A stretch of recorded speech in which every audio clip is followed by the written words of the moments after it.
Semaine 15, jour 2. Bonjour et bienvenue à Dieu au quotidien, notre série d'études méditatives sur la lettre de Paul aux Romains. Aujourd'hui, nous poursuivons notre réflexion sur le chapitre 14. Nous en sommes au deuxième jour de notre survol de ce chapitre et aborderons ensemble les versets 3 à 12. Et nous allons nous concentrer sur la question du jugement des autres. Voici ce que Paul nous dit au verset 3 à 12. Que celui qui mange de tout ne méprise pas celui qui ne le fait pas, et que celui qui ne mange pas de tout ne juge pas celui qui le fait, car Dieu l'a accueilli. Qui es-tu pour juger le serviteur d'un autre? Qu'il tienne bon ou qu'il tombe, cela regarde son Seigneur. Mais il tiendra bon, car Dieu a le pouvoir de l'affermir. L'un fait une différence entre les jours, un autre les estime tous égaux. Que chacun ait dans son esprit une pleine conviction. Celui qui fait une distinction entre les jours le fait pour le Seigneur.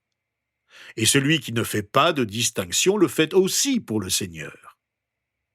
Celui qui mange de tout, c'est pour le Seigneur qu'il le fait, puisqu'il exprime sa reconnaissance à Dieu. Celui qui ne mange pas de tout le fait aussi pour le Seigneur, et il est reconnaissant envers Dieu. En effet, aucun de nous ne vit pour lui-même, et aucun ne meurt pour lui-même. Si nous vivons, c'est pour le Seigneur que nous vivons. Et si nous mourons, c'est pour le Seigneur que nous mourons. Ainsi, soit que nous vivions, soit que nous mourions, nous appartenons au Seigneur. En effet, Christ est mort, et il est ressuscité. Il est revenu à la vie pour être le Seigneur des morts et des vivants. Mais toi, pourquoi juges-tu ton frère? Ou toi, pourquoi méprises-tu ton frère? Nous comparaîtrons tous, en effet, devant le tribunal de Christ. Car il est écrit « Je suis vivant, dit le Seigneur, chacun pliera le genou devant moi, et toute langue rendra gloire à Dieu. » Ainsi donc, chacun de nous rendra compte à Dieu pour lui-même.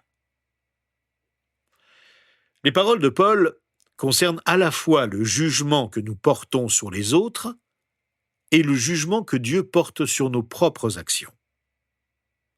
Nous nous concentrerons sur le jugement de Dieu à venir demain. Portons notre attention aujourd'hui sur le jugement des autres. L'apôtre Paul est très clair à ce sujet. Nous ne devons pas nous juger les uns les autres.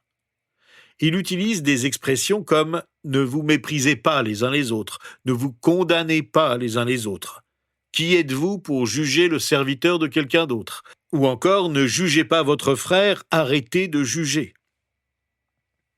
Comprenons-nous bien, il est question ici de disputes sur des sujets controversés sur lesquels la Bible n'a pas d'instruction précise. Il est évident que nous ne parlons pas de péchés comme le meurtre ou l'adultère. Nous savons tous que les fautes morales ne sont pas acceptables, que le faux enseignement sur les Écritures n'est pas tolérable. Non, nous parlons ici de questions qui ont de l'importance pour les uns et pas du tout pour les autres, et qui provoquent des mésententes telles qu'elles peuvent détruire pour rien des relations entre fidèles. Malheureusement, c'est fréquemment le cas dans nos églises. Pourtant, la recommandation de Paul est très simple. Ne jugeons pas les autres sur leurs croyances et leurs pratiques quand celles-ci ne concernent pas des questions qui peuvent remettre la foi et l'enseignement des Écritures en cause. Porter un jugement, c'est regarder de haut quelqu'un qui ne fait pas ce que vous avez décidé vous-même de faire comme vous le faites. Nous jugeons et condamnons les autres pour cette simple raison. Cela se produit fréquemment entre chrétiens. Par exemple, certains ont reçu un don spirituel particulier, comme le don d'évangéliser dans les rues, de parler ouvertement de la foi et de Christ à des gens qu'ils ne connaissent pas. Mais ils méprisent ceux qui ne font pas comme eux et qui ne cherchent pas à convertir tous ceux qu'ils croisent sur leur chemin. Ils croient que leur méthode est la meilleure, sans se douter qu'il y a de multiples manières de propager l'Évangile autour de nous. Porter un jugement ici revient également à condamner quelqu'un qui fait quelque chose que vous vous interdisez de faire. Vous avez peut-être la conviction de ne pas devoir faire certaines choses en tant que croyant, comme ne pas avoir de télévision chez vous, pour vous protéger de l'invasion de choses mauvaises venant de l'extérieur. C'est votre choix.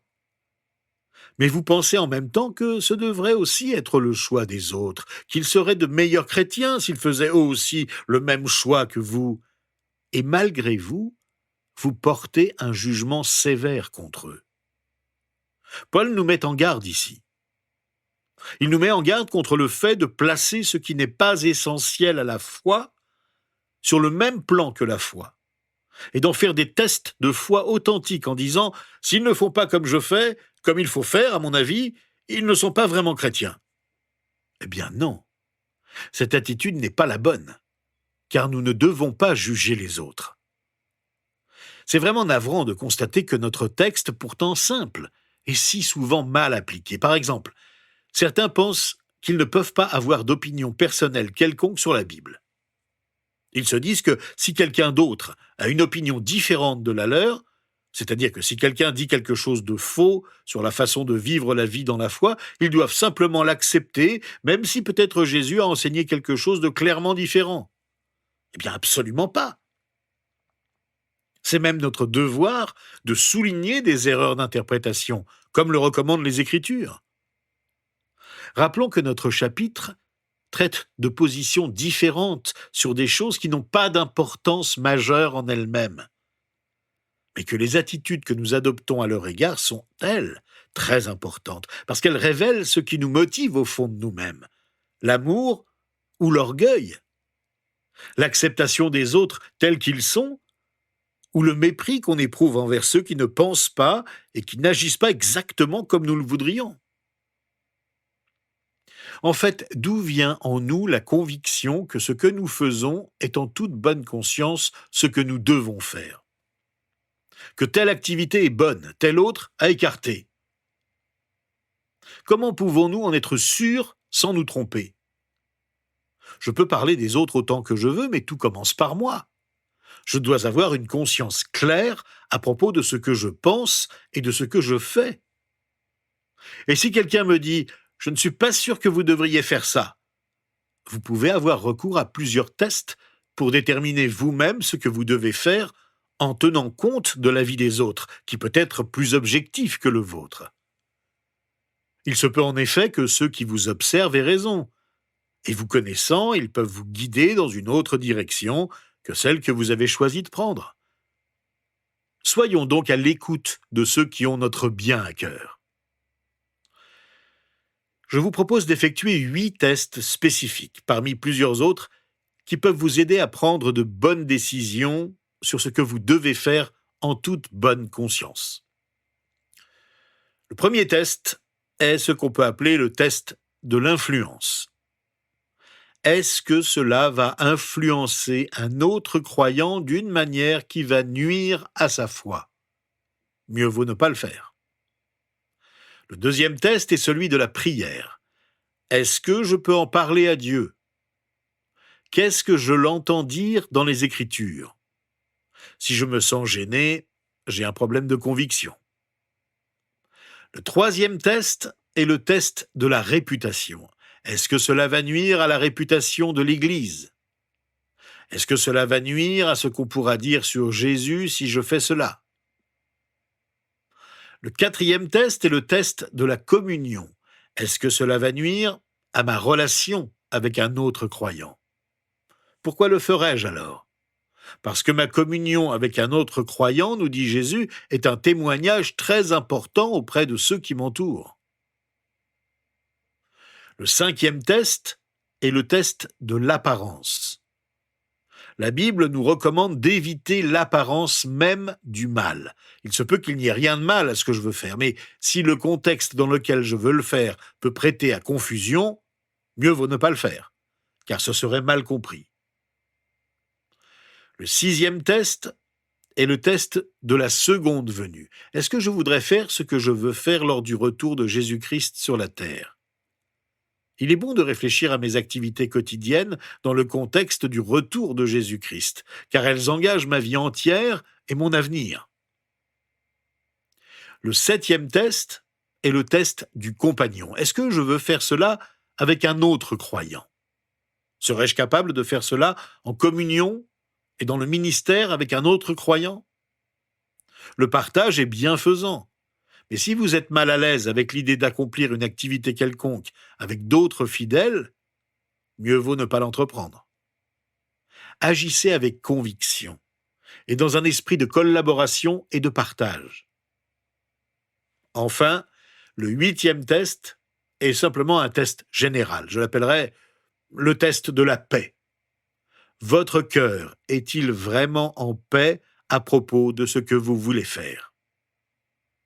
Voilà 8 tests très simples mais nécessaires. Les tests de l'influence, de la prière, de la réputation, de la communion, de l'apparence, de la seconde venue, du compagnon et de la paix. Ce ne sont que quelques moyens simples de réfléchir à ce que nous voulons faire pour que notre conviction ne soit pas guidée par l'égoïsme ou l'orgueil, mais par la sagesse et le désir de n'offusquer personne. Cela n'empêchera personne de vous juger, mais vous pourrez être en paix, parce que vous aurez considéré l'intérêt des autres avant le vôtre. Et cela est réciproque. N'exigeons pas des autres ce que nous ne voulons pas qu'ils exigent de nous. Ne les jugeons pas, ne les méprisons pas. N'exigeons rien des autres.